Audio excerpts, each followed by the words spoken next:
Oi, gente, boa noite. Eu vou trazer hoje um alerta pra vocês, que eu tenho visto bastante na minha rede social. Esses dias eu tava mexendo no Instagram e na parte do pesquisar lá, eu vi uma imagem de um paciente, da face de um paciente, sendo realizado um procedimento que era descrito pela pessoa que tava fazendo como desidratação ultrassônica de sinais. Eu entrei pra ver, aparentemente a lesão era um nervo intradérmico, uma lesão benigna, e eu entrei pra ver o perfil da pessoa e o procedimento era feito em várias lesões. Lesões que, assim, não dá pra você saber o que é, sem confirmar, sem o anátomo patológico.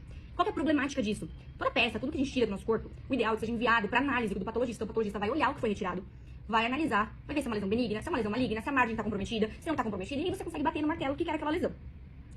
O ideal é que tudo que seja tirado do nosso corpo, então você vai no médico, ele vai tirar uma pinta, ele vai tirar uma verruga, ele vai mandar, é que seja feito dessa forma, porque você consegue confirmar e não expõe o paciente a nenhum risco. Quando você não faz isso, você expõe o paciente ao risco do quê? Por que você expõe o paciente a um risco? Porque você descarta aquele material, então você não vai mais achar aquele material, e esse material poderia ser uma lesão, que é uma lesão maligna. Quando a gente é dermatologista, quando a gente estuda bastante, a gente consegue saber algumas lesões que só pela clínica, só olhando, usando o auxílio do dermatoscópio, são lesões do bem.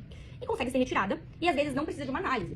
Isso acontece bastante, vou dar um exemplo pra vocês, como os acrocórdios. O que são os acrocórdios? São algumas lesões que tem na axila, depois eu até vou ver se eu consigo postar no story o que é o acrocórdio, e o paciente tem 15 em cada axila. Então você sabe que é uma lesão do bem, não tem problema em retirar, você retira uma, envia para anátomo patológico só para certificar, e as outras você acaba não enviando. Então isso pode acontecer. Mas o ideal é que tudo que seja retirado do nosso corpo seja enviado para análise com o patologista, para saber realmente o que é, para bater o martelo e fechar o diagnóstico. E nesse Instagram, a profissional, não sei se era o que era, ela fazia isso em diversas lesões de vários pacientes. Lesões que você não consegue, que você não consegue saber o que é. E que seria o ideal fazer uma biópsia, enviar esse material.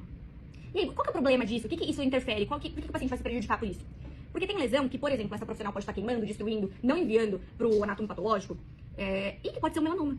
Ah, mas você fala assim, ué, mas melanoma não são aquelas lesões grandes, escuras, que todo mundo sabe que é. Não, existe melanoma pequeno, existe melanoma que é amelanótico, ou seja, não tem aquela cor escura que assusta. E aí você pega no Instagram, vê essas pessoas fazendo esse procedimento, destruindo material, e daqui 3 anos, 2 anos, chega um paciente com metástase de melanoma, e você avalia o paciente do corpo inteiro e não acha o sítio primário. Aí fica, meu Deus, mas onde tá? Investiga daqui e dali. E você vai conversando com ele e descobre que ele tirou uma lesão, destruiu um sinal, que é assim que o pessoal que não conhece fala, sai tirando sem conhecer e chama de sinal, tudo sinal, e não existe sinal. Você tem que denominar o que é. Ah, é um nevo? Ah, é um carcinoma vasocelular? Ah, é uma verruga? Então, assim, tem que saber o que é. Então, o profissional foi lá, seria uma experiência, seria uma expertise, tirou a lesão, destruiu a lesão foi jogada fora, destruiu, né, às vezes destrói mesmo, não tem, a lesão nem sai, porque destrói durante o procedimento, e aí acontecem essas coisas. Então, assim, quando você for fazer algum procedimento, procure alguém habilitado, capacitado, que estudou pra isso. Porque por mais que a maioria das vezes pode não dar em nada, tem vezes que pode dar, e pode dar muito errado. Então, por isso é importante. E eu tô vendo, não é uma vez ou duas, com muita frequência. Então, atenção, galera, isso é só um aviso que eu queria dar pra vocês.